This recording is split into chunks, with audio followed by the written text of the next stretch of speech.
Mans vārds ir Paula, un man jau ilgāku laiku ir sapnis par Latviju kā zaļāko vietu pasaulē. Bet, teikšu godīgi, es nezinu, kas jādara, lai tāds tiešām arī būtu. Mani sauc Viesturs. Es zinu, ka Latvija var būt zaļākā valsts pasaulē. Un es zinu, kas ir jādara. Čau!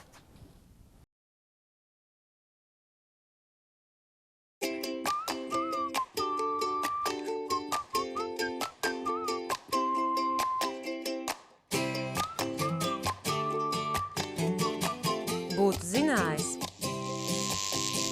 Skaties ceturtdienās 16:30 un atkārtojumās sestdienās 16:30 un svētdienās 22:30.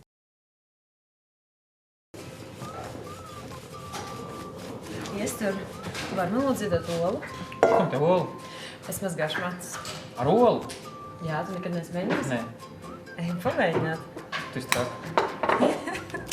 Nopietni? Jā. Un šito tu visu bāzīs matos? Jā, gribi arī pamēģināt. Nu labi. Vai, ejam. Nu tā, esi gatavs mazgāt matus? Bet būs mēs. Nē, būs ļoti labi, es pirmo reizi to nedaru. Un arī citam es to daru pirmo reizi, sev vairākas reizes. Nu tā, gatavs, jā? O. Pusi zemē? Bišķiņ zemē, Man tik, patīk bet nē, tev kaplēt, viss bet- augš. Arī trāpīgi? Jā, forši. Bēdram arī būs. Nē, nu okei, labi. Redzi, un tagad tev vienkārši, kas ir jāizdara, tev viņš jāies, nu es viņu iesmērēšu, un tev viņš ir jāiet izmazgāt vienkārši ūdeni. Un viss. Labi. Ja tikai būs ūdens. Nē, labi, tā ir diezgan liela ķēpa. Veikalā var nopirkt arī ekoloģiskos šampūnus, kad kādā ziņā viņi ir daudz veselīgāki gan matiem, gan arī vidēji. Būtu zinājis.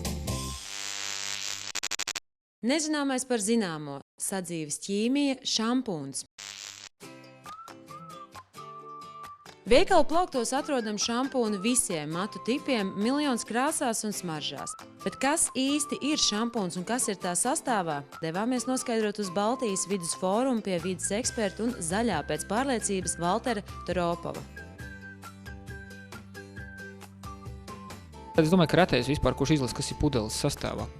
Šampūns tev patīk, draudzene ieteica, televizoru reklamē gan jau ka labs. Cilvēki virsū neskatās. Jautājums tāds, vai vajag vispār skatīties? Šampūna sastāvdaļai noteikti vajag pievērst uzmanību, īpaši tad, ja mēs esam konstatējuši, ka mums ir kaut kādas galvas veselības problēmas.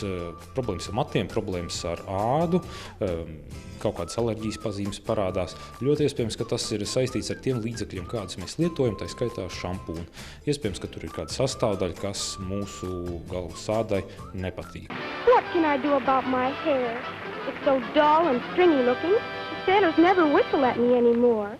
And for a mermaid, that's serious. Look, Toots, here's the answer to your problem. Use Halo shampoo. Katram ir pašam jāzina, pret ko ir alerģija, bet tāpēc, ka vienā šampūnā būs, teiksim, medus ekstrakts vai alvejas ekstrakts, pret kuru konkrētam cilvēkam ir alerģija, citā atkal šampūnā nebūs. Vienkārši vajag piemeklēt un atrast sev tieši piemēroto šampūnu. Ar šampūnu ķermeni varētu mazgāt, bet ar dušu žēlēju nevienmēr var mazgāt galvu.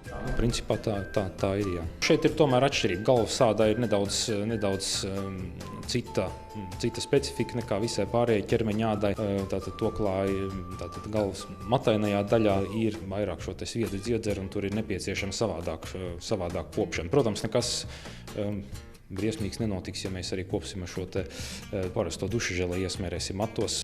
Tas nozīmē saimnieciski izdevīgāk, ka pirkt šampūnu mazgāties nekā divas dažādas pudeles arī. No vides viedokļa 2 iepakojumi, 2 preces. Nekas arī nenotiks, ja mēs, protams, mazgāsimies ar mazāk šo te līdzekļu skaitu. Tajā pašā laikā jāatcerās, ka bieži vien mēs lietojam ļoti daudz šī te līdzekļi, tīpaši attiecībā uz šampūniem. Tas nav nepieciešams pielikt pilns plaukstas ar šo te līdzekli, un tad iesmērēt viņu matos, tā kā mums puto viss, un pēc tam vēl atlikumu noskalot dušā. Principā šampūns tā ir faktiski lieka naudas mešana vēja. Šampūns darbojas jau mazās koncentrācijās, ir īpaši specifiskie šampūni, pietiek ar ļoti mazu daudzumu, kur mēs varam iejaukt kaut kādā tukšā pudelītē, sajaukt ar ūdeni un tad ieskalot matos iekšā. Būs efekts tieši tāds pats.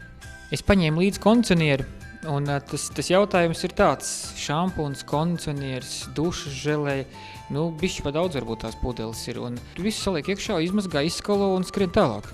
Kondicionieris principā ir atkarīgs no tā, vai nepieciešams, vai kādus mēs citus produktus lietojam.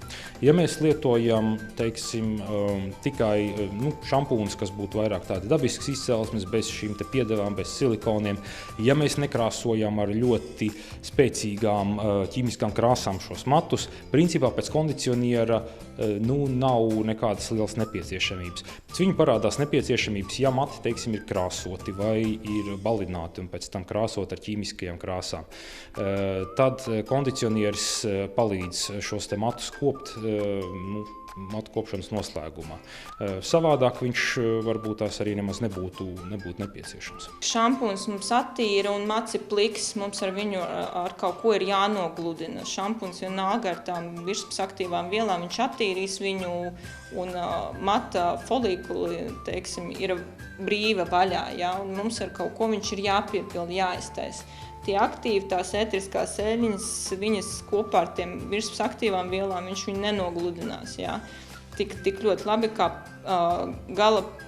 galā, ko mēs liekam, tas tā ir maska vai kondicionieris. Uz pudeles ir rakstīts sausiem matiem, taukainiem matiem, vēl gan izlasi, un to arī pietiek. Vai tad tiešām vajag lasīt tur visas tās detaļas? Tās atšķirības tomēr nav šajā te uzrakstā, teiksim, kādiem matu tipam tas ir paredzēts, bet šīs te reakcijas nevēlamās, ja viņas mums ir parādījušās, ļoti iespējams būs no kādas sastāvdaļas, kas jebkurā gadījumā no šī te konkrētā ražotāja tur būs pielikt klāt neatkarīgi no tā, kādam matu tipam viņi paredzēja. Tagad ir tā zinātne ir tik ļoti attīstījusies un ražotāji ir tik ļoti daudz un rūpējās par saviem klientiem, lai visu veidu matu struktūrām un nepieciešamībām būtu savs īstais šampūns. Viens ir matu kondicionieris, otrs ir šampūns. Tur ir rakstīts sastāvs pēc INCI. Kas ir INCI? INCI tā tad ir vienotā nomenklatūra, pēc kā visi, vai gandrīz visi kosmētikas ražotāji pasaulē, tātad arī šampūns un kondicionieris ir kosmētikas produkts, raksta savas sastāvdaļas uz savu produktu iepakojumu. Tātad, lai nebūtu tāda situācija, ka ražot tādā valstī, kuras valodu citās valstīs nesaprot, ir panākt starptautiski vienošanās, ka visi ražotāji raksta vienotā stilā visus savus nosaukumus. Tātad šeit pārsvarā tie ir angliskie nosaukumi, izņemot augu izcelsmes sastāvdaļas, kuriem būs latīniskie nosaukumi. Lietošana gan ir latviešu valodā, un cena ir arī latviešu valodā. Visam pārējiem jāatbilst konkrētās nacionālās valsts likumdošanai. Tātad latviešu valodā ir jābūt visam rakstītam, izņemot šīs te sastāvdaļas, kuras ir vienotajā nomenklatūrā rakstīts. No šī saraksta jūs droši vien nesapratīsiet, kuras vielas ir kaitīgas, kuras nav. Ja jūs negribat tiešām meklēt katru sastāvdaļu un viņas īpašības internetā vai kādos citos resursos, ko mēs varam atcerēties pēc sastāvdaļu saraksta? Tātad pāris lietas. Pirmkārt, sastāvdaļu sarakstam jābūt uz pilnīgi visiem kosmētikas produktiem. Otrā lieta, tās sastāvdaļas, kuras būs visvairāk šajā produktā pēc masas iekšā, vienmēr būs sākumā. Tātad sastāvdaļas nav alfabētiskā kārtībā. Trešā lieta, ka mēs varam atcerēties, ja ir kaut kāds latīniskais nosaukums, teiksim, šajā gadījumā, piemēram, aurantinum dulcis, mēs redzam, ka kaut kāds latīnisks nosaukums. Protams, mēs nezinām, kas tas tāds ir. Bet, ja ir latīniskais nosaukums, tas skaidrs, ka tā ir augu izcelsmes sastāvdaļa. Tātad tas ir ekstrakts, kas ir dabūts no auga ārā. Tātad tā nav mākslīga sastāvdaļa. Šajos te eko vai dabiskās kosmētikas līnijās šādu te sastāvdaļu noteikti būs daudz vairāk, tātad viņi būs bāzēti uz šādām te. Ekoloģiskie šampūni nenodara ļaunumu organismam. Sintētiskie šampūni, kuros ir sintētiskās vielas, ķīmiski savienojumi, savienojumi var būt ļoti dažādi un pat toksiski. Jā, protams, ka ekoloģisku šampūnu var piemeklēt arī savam matu tipam, vajadzībām atbilstošu. Mūsdienās ir ļoti, ļoti plaša izvēle ekoloģiskiem šampūniem. Nav vairs tā kā pirms 10 gadiem bija, ka viena vai divas firmas un nepatīk vai patīk. Mums te ir viens dabīgais šampūns, kas viņā ir iekšā, mēs varbūt varam izlasīt. Tā, šis ir ekosertificēts šampūns. Te jau ir uz pašas etiķetes rakstīts, kas viņā nav. Viņā nav tātad sintētiski aromāti, krāsvielas un konservanti. Dabisks šampūns, tagad gan cenas, protams, ir dažādās cenu kategorijās, arī ekoloģiskai produkcijai, bet viņi nekad nebūs tik lēti. Mājaslapā padomā pirms pērts.lv jūs varat uziet uz sadaļas kosmētika, un tur mēs arī varam apstīties, kādas ir tās principā tās vielas, no kurām ir vērts uzmanīties un kāpēc. Ja jūs kaut ko pērkat ļoti regulāri, jūs noteikti varat pievērst uzmanību, teiksim, pirms pirkšanas, vai jums, ja ir bail pirkt, teiksim tā, jūs varat nofotografēt savu telefonā vai pierakstīt šīs sastāvdaļas un gluži vienkārši apskatīties mājās kādā interneta resursā. Lai palīdzētu patērētājiem iegādāties dabisku kosmētiku, tagad ir arī dažādas certifikācijas. Tādas ir populārākie EcoCert, Naturu, Btih, Soil Association, tie būtu populārākie, un pēc tiem arī patērētājiem vieglāk veikalā izvēlēties kosmētiku, un var uzticēties, ka tur nebūs sintētiskās sastāvdaļas. Noteikti vajadzētu pievērst uzmanību tādām vielu grupām kā dažādas krāsvielas, dažādas smaržvielas, kas būs parasti kaut kur vidusdaļā vai beigās, vai tas ir nepieciešams. Šīs vielas parasti nepilda nekādu citu funkciju, kā vien dod šo te smaržu. Tātad šampūns nemazgā labāk, viņš tikai smaržo pēc kaut kā, bet bieži vien šī smaržviela tātad ir sintētiska, un ja viņi sintētiski ir pietiekoši daudz cilvēku, kuriem rodās alerģija no šādas smaržvielas, no šādiem produktiem. Aizvien vairāk ražotāji raksta arī paraben free vai no parabens vai bez parabēniem vai tam līdzīgi. Tātad tā ir vēl viena vielu grupa, kura bieži vien parādās kosmētikā, bet kur ir tāda, zināmā mērā kontroversāla. Tātad parabēni faktiski ir konservanti, tās ir antibakteriālas vielas, kuras ir atrodamas arī dabā, bet ir atsevišķi šie parabēnu veidi, pa kuriem atsevišķi pētījumi rāda, ka viņi varētu būt arī imunotoksiski un endokrīno sistēmu bojājoši, tātad hormonālo sistēmu bojājoši. Man rokā ir viens šampūns, rakstīts ir bez silikona. Citiem liek virsū tieši silikoni, tas ir ļoti labi, bet šeit ir bez, tad kā ir labāk? Silikons ir tāda vielu grupa faktiski, silikoni, ko pievieno ļoti bieži pie matu kopšanas līdzekļiem. Viņš pats pa sevi nav kaitīgs, viņš ir ļoti mastoksisks, tātad viņš mums nekādu veselībai kaitējumu nenodara, un kāpēc viņš tiek pielikts, viņš piedod mūsu matiem spīdumu, un mati kļūst uz to brīdi vieglāk kopiem, līdz ar to vieglāk ķemmējam. Problēma rodās tāpēc, un kāpēc arī vairāk ražotāji norāda jau bez silikoniem, ja mēs matus vēlamies pēc tam kopt ar kaut kādiem dabiskas izcelsmes līdzekļiem vai krāsot ar dabiskas izcelsmes matu krāsām. Bieži vien tas vairs nav iespējams, jo silikoni pārklāj šo te matu. Tātad viņš izveido tādu kā plēvīti apkārt matam no šiem silikoniem, kā rezultātā nekas cits vairs īsti nepieķerās pie šiem matiem. Otrs apsvērums ir tāds, ja mēs to darām ļoti bieži, un mati attauga tīpaši sievietēm, ja gari mati, tad matu galos šo silikonu koncentrācija šajos matos ir ļoti augsta. Tātad mati kļūst smagi, viņi sāk šķelties, sāk kļūt taisni pretēji grūtāk kopiem.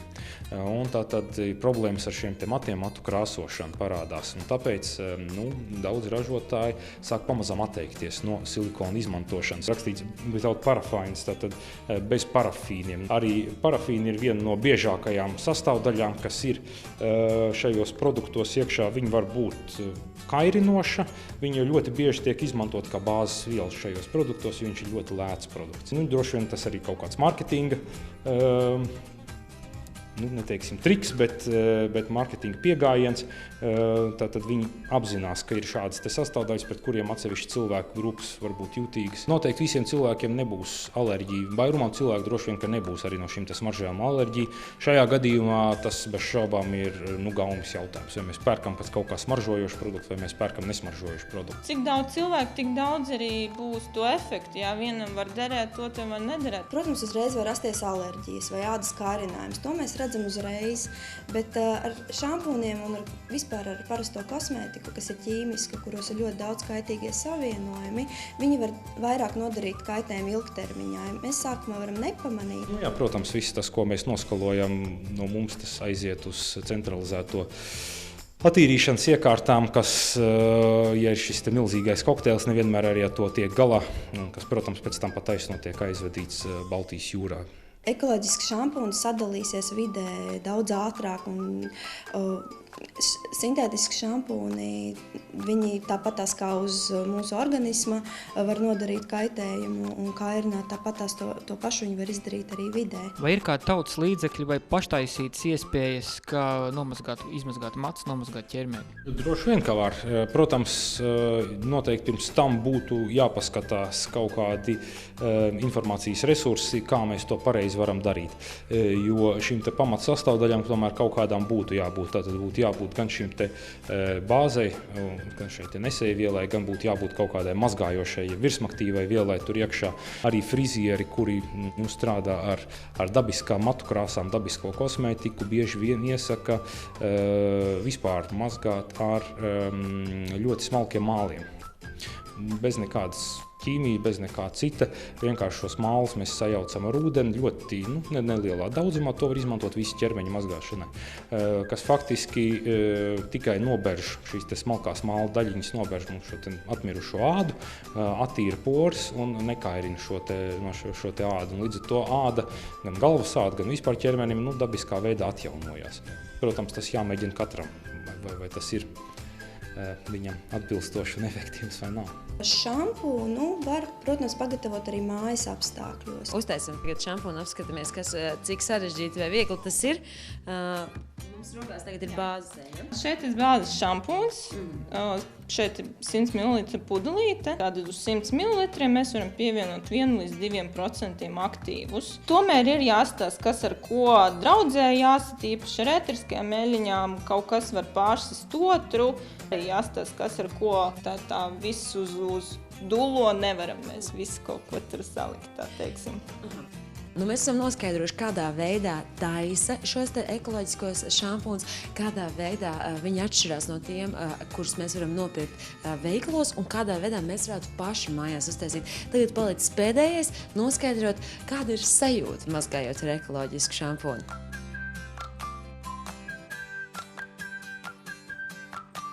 Cilvēkiem, kas te nāk, ļoti svarīga smarža. Ja? Tas ir ļoti svarīgi. Un, ja te būs kaut kas pēc požļanēm vai kādām zemenēm, kas ļoti tāds ķīmisks, viņiem nepatiks. Acis ir līdzīgs, foršs, spīdīgs. Un, nav tiešām starpība tikai tā, kad ir laba sajūta, ka nav uzlikt, tas ķīmijas tabu uz galvu. Ko tu saprati? Lai noskaidrotu šampūnu sastāvu, ir jālasa etiķete, jeb tā sastāvs. Vielas, kas ir rakstīts kā pirmās konkrētā produkta sastāvā, būs visvairāk. Sastāvdaļas, kas ir rakstīts latīņu valodā, būs augu izcelsmes. Jāizvēlas pareiza dozēšana. Lai izmazgātu matus, pietiek ar pavisam nelielu šampūnu daudzumu.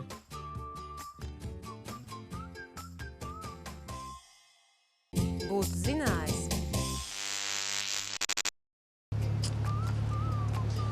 Laižam?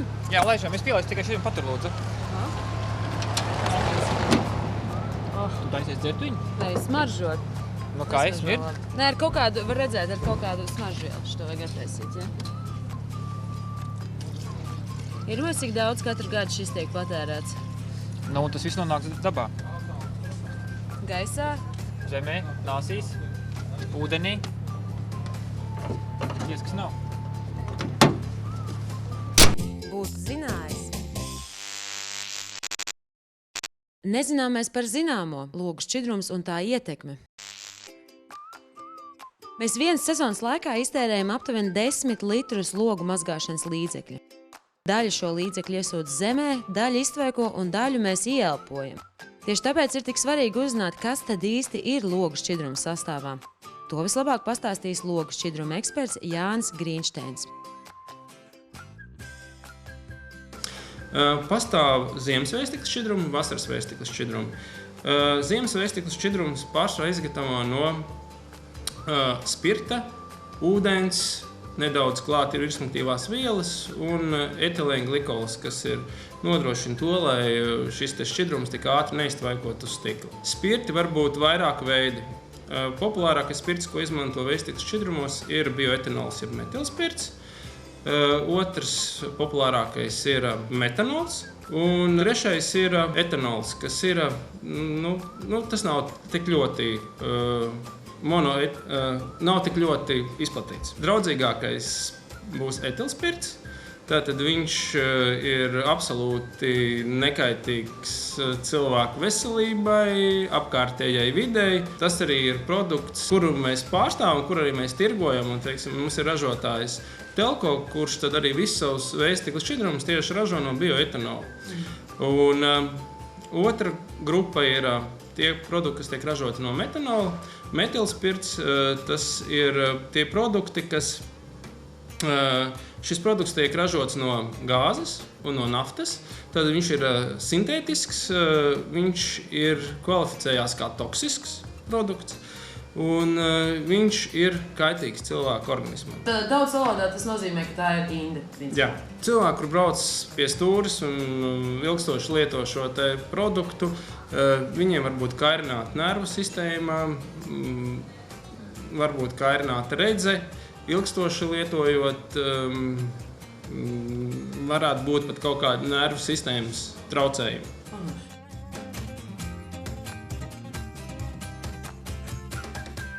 Nu šeit mēs redzam, ka šeit atrodas mums denaturalizēts etanols, mazgāšanas līdzeklis, aromātisks vielas, ūdens.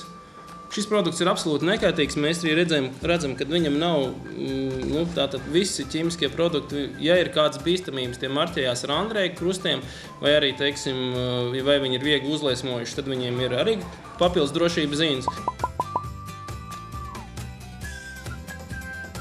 Mēs varam redzēt, ka šim produktam nekāda papildus drošības zīme nav. Viņi arī pēc grādiem, jo vairāk spirta, jo zemāka temperatūra iztur. Ja mēs, teiksim, Igaunijā skatāmies uz produktiem, kuri satur metanolu, tad uz šiem produktiem virsū ir tāds rombiņš, kurā iekšā ir miroņa galva. Un mūsu likumdošanas šādas produktus mazumtirdzniecībā tirgot nevar. Un tas nozīmē to, ka mums ir pieļauts Latvijā vējstikla šķidrumā šis produkts līdz 10%.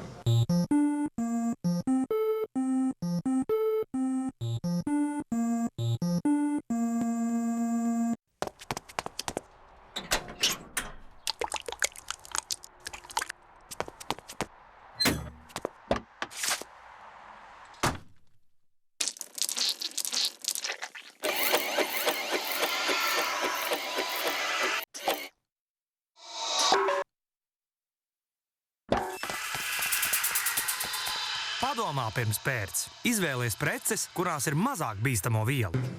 Mūs ietekmē tik daudz dažādas ķīmijas ikdienā, un kad pateikt, ka tas ir tieši no tās vai no tās, mans ieteikums cilvēkiem nelietot produktus, kuri ir metanola saturoši, jo jebkurā gadījumā tas kaitē. Vasaras tīrīšanas līdzekļiem viņi atšķirās to, ka viņu sastāvā praktiski nav spirts, vai viņš ir ļoti minimāli, jo viņiem nav jāiztur šī te mīnus grādi. Tas nozīmē, ka viņš ir vēl dabīgāks. Viņš ir praktiski, tas ir ūdens ar virsmaktīvām vielām. Jā. Tāds labs šampūns. Kvalitāte, teiksim, uzlabojas, jo viņš ir ķīmiskāks, jo iespējams viņš labāk notīra. Tīrīšanas īpašības apmēram līdzīgas. Ja mēs redzam, kad mēs atveram vaļā šo te pudeli un pasmaržojam, un mēs nesajūtam šo te tipisko spirta smaržu, tas nozīmē to, ka visdrīzākais šis vējstikla šķidrums ir uz metanola bāzes. Tātad visi uz bioetanola bāzes ražotie vējstikla šķidrumi, viņu īpašība tāda, ka viņi smaržos pēc spirta. Tātad ir ļoti daudz cilvēku, kuriem nepatīk šī izteiktā spirta smarža. Metanola ražotie šķidrumi, viņiem praktiski nav smags. Otrs indikators ir, kad viņa cena būs apmēram tirgu pa kādiem 30–40% lētāk. Tātad spirts nodrošina to, ka šis vējstikla šķidrums nesasilst un tīra virsmaktīvās vielas. Tātad katrs ražotājs viņus pievieno pēc tās savas receptūras. Vasaras vējstikla šķidrums ir lētāks, par cik tur nav spirta. Līdz ar to, protams, kad visi vasarā pērk vasaras vējstikla šķidrumā, vienkārši lieto ūdeni. Ja vasarā sāk lietot ziemas šāds līdzeklis? Nē, viņš būs noteikti labāks nekā vasaras vējstikla šķidrums, jo viņas sastāvā ir spirts, kas labāk atmazgās tos kukaiņus. Ziemas vējstikla šķidrumu droši var lietot vasarā, un viņš ļoti labi strādās. Mājās, ja teiksim, pats cilvēks var kaut ko tādu izdarīt, lai viņam, teiksim, nav jāpērk. Ja mēs runājam par ziemas vējstikla šķidrumiem, tad jā, tas ir spirts, kas tiek atšķēdīts, bet joprojām ir vajadzīgas virsmaktīvās vielas. Un tās virsmaktīvās vielas Ziepes arī ir zinām ar viesmaktīvu vielu, ja, bet, protams, ka tā nebūs īsti tāda, kas būs piemērotāko logu tīrīšanai. Tāpēc vislabāk ir pirkt jau izstrādātus produktus, kas ir gatavi un nenodarboties ar ķīmijas eksperimentiem. Ir dažādi spirti, viņiem ir dažādi piejaukumi, un tad, kad šis veistaklis šķidrums tiek izmedzināts uz stikla, tur ir zemāka temperatūra, tātad šis spirts izgaro. Ja viņš ir nekvalitīvs, viņš var veidot plēvi priekšā, tas apdraud kustības drošību. Ko tu saprati? Regulāri lietojot logu mazgāšanas šķīdumus, kas satur sintētiskas sastāvdaļas, mēs nodaram kaitējumu ne tikai videi, bet arī savai veselībai.